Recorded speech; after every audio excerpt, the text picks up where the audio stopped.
आपल्यासोबत राज्याचे ग्रामविकास मंत्री गिरीश महाजन आहेत। काय सांगाल भाऊ, काल निंबोऱ्याला जो गुन्हा दाखल झाला होता जळगावला तुमच्या विरोधात, तो नंतर पुण्याला तो वर्ग झाला आणि या प्रकरणामध्ये सीबीआयने आता चौकशी करून अनिल देशमुखांविरुद्ध गुन्हा दाखल केलेला आहे। यामध्ये सीबीआयने असं म्हटलं की प्राथमिकदर्शनी की अनिल देशमुख यांनी कटक कारस्थान करून प्रवीण चव्हाण आणि विजय पाटील जे तक्रारदार आहेत यांनी संगनमताने हा खोटा गुन्हा दाखल केल्याचं त्यांनी म्हटलेलं आहे प्राथमिक चौकशीत।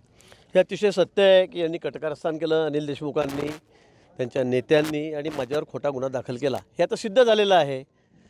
आणि त्यावेळी तत्कालीन SP जे आहेत प्रवीण मुंडे ते हा गुन्हा दाखल करत नव्हते। महिनाभर ते थांबले। ते म्हणजे मी असा खोटा गुन्हा दाखल करू कसा? 3 वर्ष 12 दिवसांनी पुण्याला घटना घडली आणि तुम्ही म्हणता की ते जळगाव जिल्ह्यात 600 किलोमीटर लांब, 550 किलोमीटर लांब निंबोऱ्याला गुन्हा नोंदवा, हे कसं शक्य आहे? पण त्यांनी ऐकलं नाही। त्यांनी खूप दडपण त्यांच्यावर आणलं, म्हणजे अगदी खालच्या भाषेमध्ये ते SP बोलले। SPने मला वारंवार सांगितलं की बाबा माझ्यावर, भाऊ म्हणे माझ्यावर एवढं दडपण येतं आहे, मला वाटेल तसं बोललं जातं आहे, तुला सस्पेंड करून टाकेल, तुझी नोकरी खाऊन टाकेल, अशा धमक्या तत्कालीन गृहमंत्री अनिल देशमुख यांनी त्यांना दिल्या। ही वस्तुस्थिती आहे।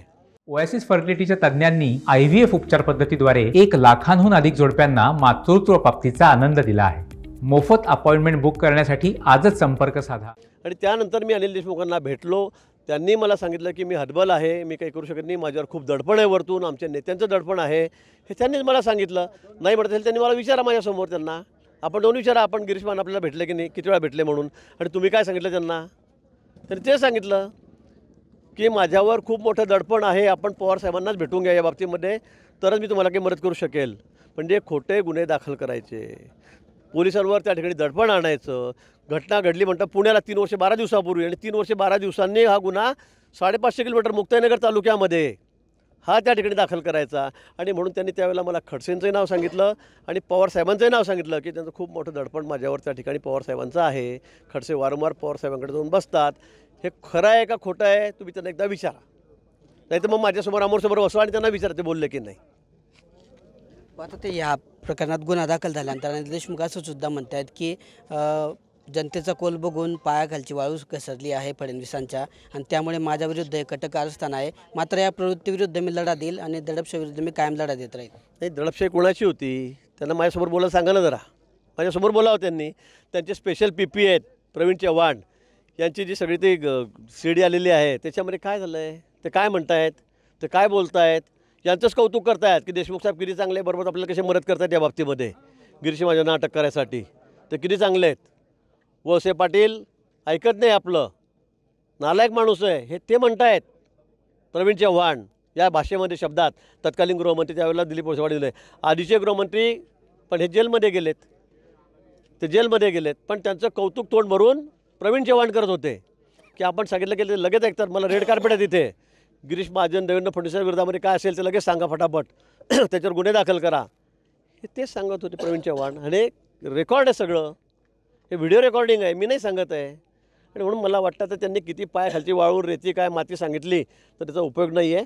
ते जे बोललेत, आणि प्रवीण मुंडे SP यांनी स्टेटमेंट दिलेलं आहे की यांनी माझ्यावर खूप दडपण आणलं म्हणून मी हा खोटा गुन्हा दाखल केला, कारण हा गुन्हा घडलेलाच नाही आहे, तो त्यांनी दाखल करायला लावला। ते म्हणतात भाऊ की सरकारच्या दबावातून प्रवीण मुंडेंनी अशा पद्धतीने जबाब दिलेला आहे। मला आश्चर्य वाटतं आहे, पण आधी तर 3 वर्ष 12 दिवसांनी माझ्यावर गुन्हा दाखल कसा काय होतो, आणि तो धमकी दिल्याचा, आणि धमकी दिल्यावर मला मोका, हा कोणता प्रकार आहे? ही कोणती दडपशाही आहे तुमची? म्हणजे हे तुम्हाला चालतं का? प्रवीण मुंडेंनी अतिशय स्पष्ट सांगितलं, मलाही वारंवार सांगितलं आहे, आणि हेच मला अनिल देशमुखांना मी म्हटलं की तुम्ही असं कसं काय त्यांना दम भरताय, माझ्यावर खोटा गुन्हा दाखल करत दडपण का आणताय त्यांच्यावर?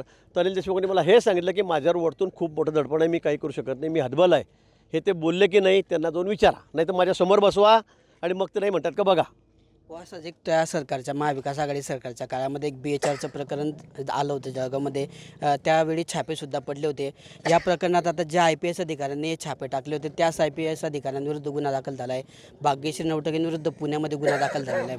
मला वाटतं सरकार कोणाचंही असो, सरकार येत जात राहील, पण अशा पद्धतीने अगदी म्हणजे आधी आपण बिहार UP म्हणत होतो, ते चंबलचे डाकू त्यांनाही लाजवेल असं काम जर कोणी करत असेल तर ते फार लज्जास्पद आहे। म्हणजे काही नसताना, कंप्लेंट नसताना कोणातरी आपण सह्या करायच्या, कंप्लेंट करायच्या, 6-6 महिने 8-8 महिने मुद्दाम विरोधकांना त्या ठिकाणी आत टाकायचं, हा कुठला प्रकार आहे?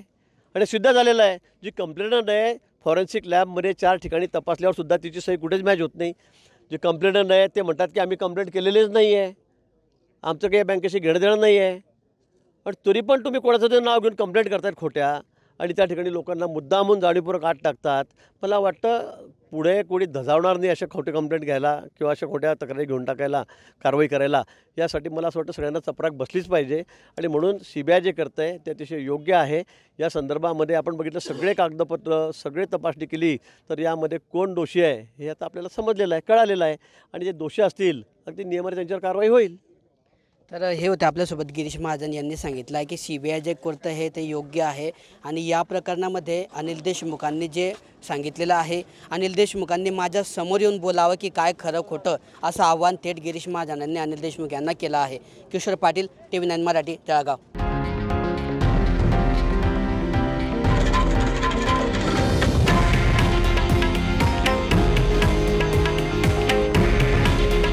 हे आहे देशातील नंबर 1 न्यूज नेटवर्क आणि आपण पाहत आहात TV9 मराठी. काळजी तुमची, हित महाराष्ट्राचं.